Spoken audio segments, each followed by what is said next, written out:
Women Innovators. Interviews with women with big messages and big missions, sharing their stories to inspire you to live your passion and step up to make the world a better place. Here's your host, Tami Patzer. Hi, everyone. This is Dr. Tamara Patzer, and I'm really excited because today I am speaking with Leanne Harrell-McCoy, and she is a leader, motivator, and advocate for redefining strength, which is highly evidenced in her chapter in Alpha Queens Rising. The chapter is called Rewriting the Narrative: How a Shattered FEMUR Taught Me to Stand Strong. Now, many of you, if you've never had any broken bones, you might not relate, but imagine, and we're going to get into the story later, but just you can probably imagine what that might take to recover from something like that. And in Leanne's chapter, it's a real powerful reminder that strength is not always visible. And I think that that's maybe the most important part of our conversation today, is that Leanne will be able to help us really see what it takes to rebuild from the inside out. So it's not just about recovery from an injury, it's about advocacy, mindset, and choosing your own narrative when your circumstances try to define you. So we're going to talk about what it really means to rise, as in Alpha Queen Rising, when everything that you relied on has suddenly been taken away. So with that, welcome, Leanne. Thank you. So tell me in one sentence, if you can, what do you do now that helps others understand strength? And just go ahead and tell us a little bit about what you do in your everyday work life. Sure. So I really have been focused in on working within fitness studios for the last 5 years, and just recently switched into more of a developmental and training of managers to now take care of the teams that take care of the studios. So every day I'm working with our managers, we're working on the back end, we're training them to really create this amazing VIP experience each and every time that a guest comes in. So what is your actual business? You own some fitness studios that have a unique twist, right? Yes. So HotWorks is something that is not only nationwide, but is going global. And we offer working out in infrared saunas. So we're kind of taking fitness to the next level with incorporating the infrared. So it's going to provide you with internal benefits that provide you with results on the outside. So we're talking about yoga, bar, Pilates, all of these things within 125 degrees of infrared heat, rowing, cycling, 15-minute sessions where you are maximizing your calorie burn. So the HotWorks, actually, you said it maximizes your calorie burn. And then obviously your body is doing all kinds of things in that type of a temperature. How long have you been doing that? Since 2019 is when we invested into it, and we opened up our first studio in 2020. Prior to that, I was really devoted to kickboxing. So I started kickboxing in 2011, and that just kind of led me on this fitness journey that turned into a career. So how many studios are you connected with now? We have 3 locations right now. Well, that's from 1 to 3, but something happened, and I want to go into what happened with you that gave you this really, I guess it would be an opportunity to really look at your life and what you were doing with your life. So there was a very specific moment in your life that changed everything. Can you explain what happened that day? Sure. As a mom, as a business owner, we are cramming as much into every single possible moment as we can. And in 2021, one day was just like every other. I was like, I'll get one more load of laundry done before I go to work. Grabbed that basket, quickly turned around, and my feet got stuck. And I went crashing onto the tile floor. And I'm sure that we can all relate to moments where we fall and we're like, okay, I'm fine. I'm fine. I can't believe it, but I'm okay. Well, this was the one time where I took a deep breath and I said, I'm not okay. And what I didn't know is that actual moment, that actual action really changed the trajectory of who I'm going to be as a leader, as an empowerment advocate, and what I can do to help others in the future. What exactly happened to you that day? You turned and you fell down, and then what? I took a deep breath because I heard a popping noise and looked down at my legs, and my left one was already twice the size of my right one. Never having a significant injury, I thought, well, I probably just dislocated my kneecap. But then when I went to move, I wasn't going anywhere. The pain was excruciating. There was no one home with me. I was yelling for Siri. I don't know where my phone was. She wasn't there to help me. And I realized that I had to somehow get help.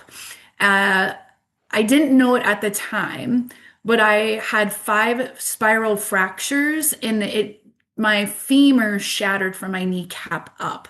So if you can imagine, that was 100% debilitating. I really could barely move. It took me 35 minutes to drag my body across the house 50 feet to get to my laptop. It took every ounce of anything that I could find in my body to do it. Hair was completely drenched in sweat, completely sweat through my clothing. And every time my leg hit the ground, it just shot excruciating pain through my body. So it took you 35 minutes to get to your laptop. And then were you able to get help? What did I do? I emailed, we had one studio at the time, and I emailed my employee that was working that day and my husband, because I know they both would be checking their emails. And I didn't have my glasses on and I could barely reach my computer. And so what I thought I was typing wasn't exactly what they got, and it kind of looked like mumbo jumbo. They both ignored it. I could tell that a substantial amount of time had gone by, and looking back, it was about 11 or 12 minutes, which seemed like a lifetime to me. So I emailed them again. And honestly, I don't even know what those words were, but I was like, I fell, my knee is hurt, I need help. And they called each other, and my employee was laughing, and she's like, do you think someone hacked Leanne's email? And they're like, well, gosh, that maybe. And then something clicked with my husband. Neither one of them could get a hold of me, and he said, I have to go home right now. So he left what he was doing, drove straight home, expecting maybe an intruder, or he didn't know what he was walking into, but he was prepared, and he walked in, and here I am, like slumped over a stool in the kitchen. And the moment he walked in, I just started crying, and I said, I'm so sorry that I had to call you from work. I don't know what I did to myself. And then it was that exact moment that I said, you can't do anything for me. You have to call 911. It was then that I realized that I wasn't just hurt, that I didn't just, have my kneecap go out of place. Like legit, something was actually really wrong with me. So the simple act of doing laundry turns into a broken femur, and you finally get help. Then now here, obviously, all of the emergency precautions were taken and everything. And what did that do to your life? Immediately, I called, as soon as I got to the hospital and had some time to like realize what had happened, I called my employee and I was like, hey, I'm not going to make it in the rest of the day. I don't know when I'm going to get back. Like the realization of what just happened, it wasn't setting in with me because I have a job, I have duties, I have responsibilities, I have to be there. My employee isn't responsible for my studio, I'm responsible for my studio. And so that day, it really took some time for me to understand you're not bouncing back from this tomorrow. You're not going back into the studio next week. When they told me that you didn't just break your leg, you actually shattered your femur. I started freaking out. Yep, I do have a job. I do have responsibilities. Like I have to be able to get up and do all these things. And what I heard was that you are no weight bearing. You need to stay in your bed for a significant amount of time. You're going to be on medications to help you with the pain. And it was really hard to understand why did this happen? Because this is taking away like my livelihood. And so it wasn't until probably a few months later when I sat down with the doctor and I said, like, let's talk about my progress. I'm still not weight bearing. I'm walking with a walker. Now, I'm at the studio. If you can imagine, I got in there when I could, but it was a significant amount of time. But he sat me down and he said, I want you to come to the realization that you may not ever walk again without assistance. And that was the blow. That was the moment. All I heard was never walk again. And that took away my entire identity. So it was literally months that you were in the healing process, and it sounds like there was a little bit of denial going on there about your progress.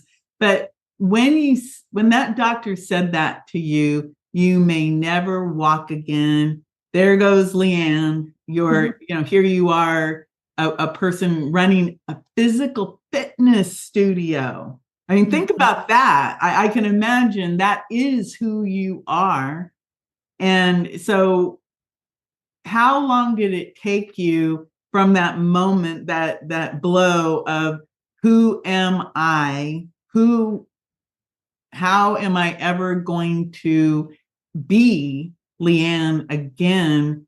What was that process for you it was a wake-up call that your life had changed, and here you are in that moment in time? And how long did it take to get from that moment in time until you had, I guess, accepted the shift and turned it into something bigger than what it was? Sure. Definitely multifaceted there again. I love these questions where they're like, and give me 500 answers. I will tell you that when I left that doctor's office, it took everything within me to not cry until I made it to the door with my walker, getting to the car. Since it was my left leg, I could drive to use my right foot. But I was crying, like not just tears of, this is hard information, but like my whole life is changing right before me and I don't know what I'm going to do and I don't know how it's going to, like it just crashed. And I called my husband right then in the car and I was expecting him to give me comfort, for him to tell me everything's going to be okay. We're going to figure out a way. Like that's who he is. Like that's what I expected to hear from him. And he just sat back and he was silent. And I got done talking and he said, yeah. And what are you going to do about it? In that moment, it still hits me because I looked at my mascara stained face, like running down my face. And I was like, you know what? F that doctor. I'm going to learn how to walk again. He said, that's my girl. And that truly was the shift. It was a matter of minutes from you're never going to walk again to I'm going to figure out how. Now, the journey wasn't easy. It wasn't just like, oh, I'm going to walk and I'm going to walk tomorrow. It took 4 months before I started to take some of those first weight bearing steps.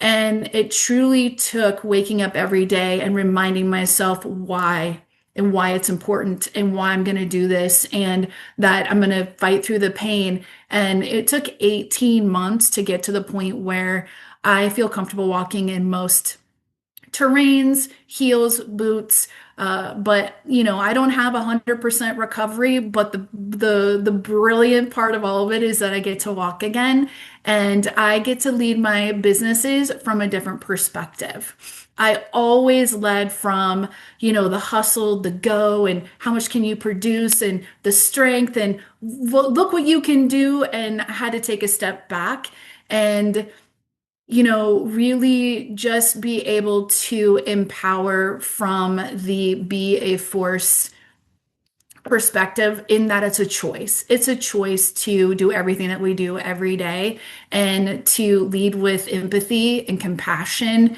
and help remind them of their why and why they're coming to work every day.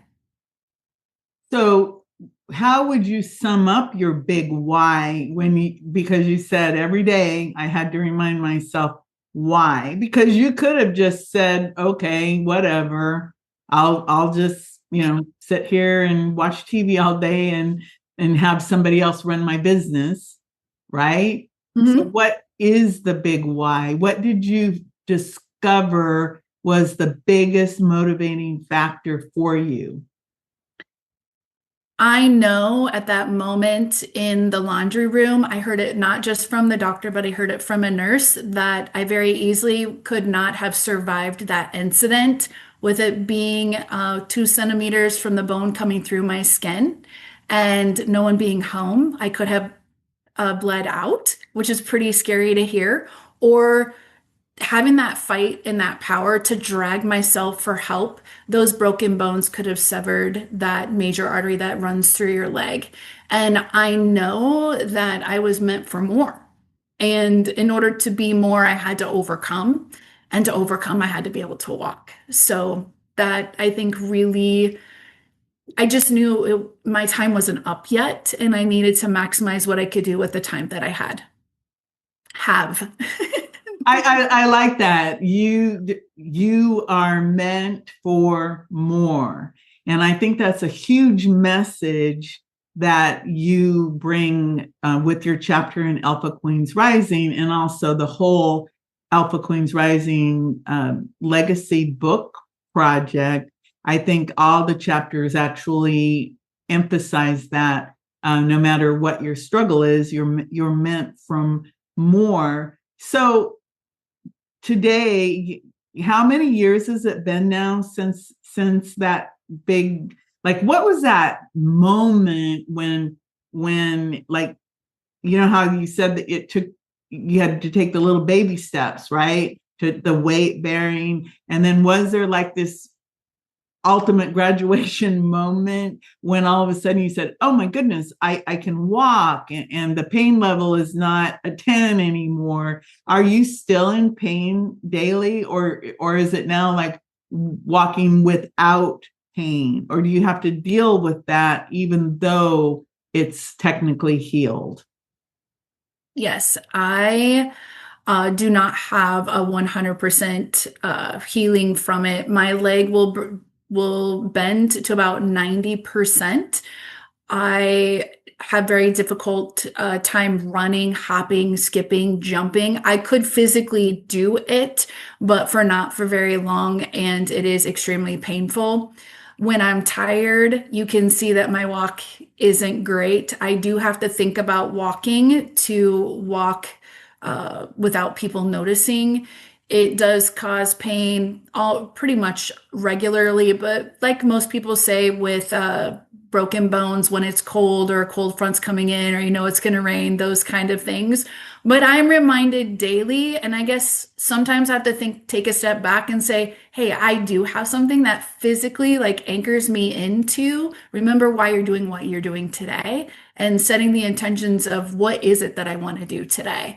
And so I really, really, really try to take even the worst case scenarios and find that silver lining and say, how can I make this positive? How can I move forward with this in a positive direction? So, yep, I wake up and I struggle to get my leg working. I go and work out and my leg tightens up and cramps, and it takes me a moment to get through it. I can't wear the heels that I wanted to once wear and, be sassy at times. But gosh, what a way to like instantly remind yourself why you're here and what you're here to do.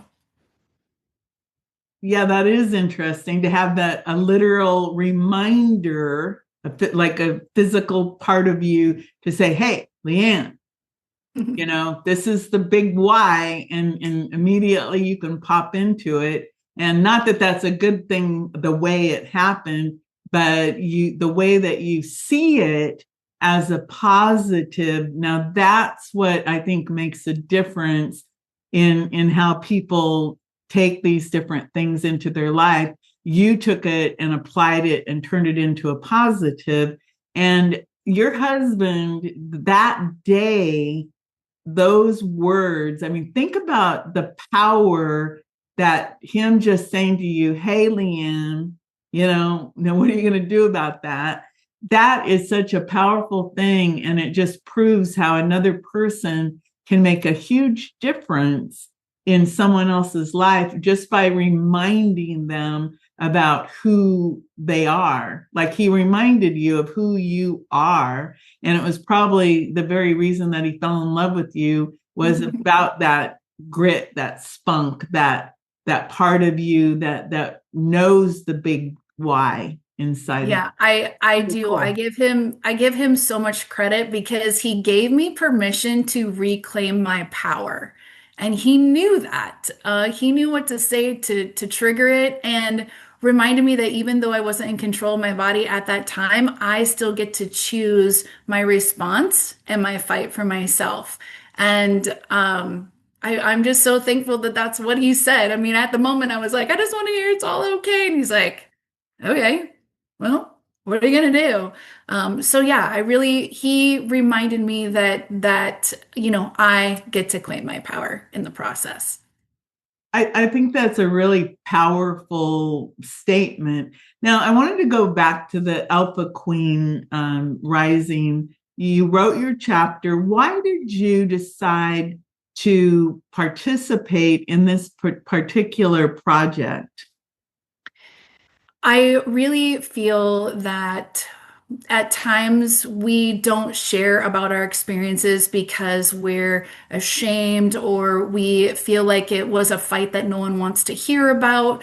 But truly, we can learn from others, or we're already fighting a similar fate, a similar fight. And to know that there's somebody who is there, has made it through, or how they made their decisions, or what was their turning points can really help those individuals to do that for themselves. Because if I hadn't made the choice that I was going to walk again, guess what? I would be sitting on the couch or in a chair and being like, well, this is my life. This is where I'm at. But someone challenged me. Someone gave me that opportunity. Someone reminded me that I got to reclaim that power. And I just felt like I wanted someone to hear my story because maybe it would help them relate and push them to be the best version of themselves. So not only are you in the Alpha Queens Rising book, you're also a speaker at the Alpha Queens Rising live experience coming up in March. How do you feel about that part of your journey, stepping onto the stage? Ooh, it's a big one for me. This entire journey, I'm just in awe. And anyone who would know me growing up until I started working out with a real routine at 35 knows me to be quiet, reserved, sitting in the corner, not outreaching to you. I'll be nice. If you come and talk to me, I'm going to be, myself, but I would never, I hated to be on stage. I hated book reports all those types of things. And I really feel that through the different experiences or obstacles that I have experienced, that it has pushed me to show me that I am capable of more. And even though it's scary and challenging, that people want to hear your story, people are going to learn from your story. And I'm so excited to be in a room of 150 to 200 women supporting women. That is just not something that is easily found. A strong sisterhood, a moment in time that's pivotal for you, that takes you to your next chapter. And I really feel like this isn't just going to be an inspiring event for people to go to, that there's going to be some activation with individuals who walk in with an open heart and an open mind. That's really beautiful. So before I let you go, is there anything that you would like to add to the conversation so that someone listening might say, oh my goodness, you just told me the golden nugget I needed to hear today? I would say, as far as being in the Alpha Queen Collective and really on my own journey and discovering more about myself, I want to let you know that an Alpha Queen is in each and every single one of us. And when you take that stance, it means refusing to allow circumstances to define you. It provides you with the courage to keep moving and facing the pain and choosing yourself over and over again so that you can rise. This is not the end of your story. It's just a chapter within your story. And the great news is that you have the pen and you get to write your future. It's not already written for you. Wow, thank you for that. Can you remind us, if somebody wants to reach out to you, how they could do that? Oh, absolutely. I am going to be on Instagram, Facebook, as well as LinkedIn, Leanne.Harrell.McCoy. Leanne.Harrell.McCoy. Everyone, we have been speaking with Leanne Harrell-McCoy, and she is certainly an Alpha Queen rising. Until next time, this is Dr. Tamara Patzer. Thanks for listening.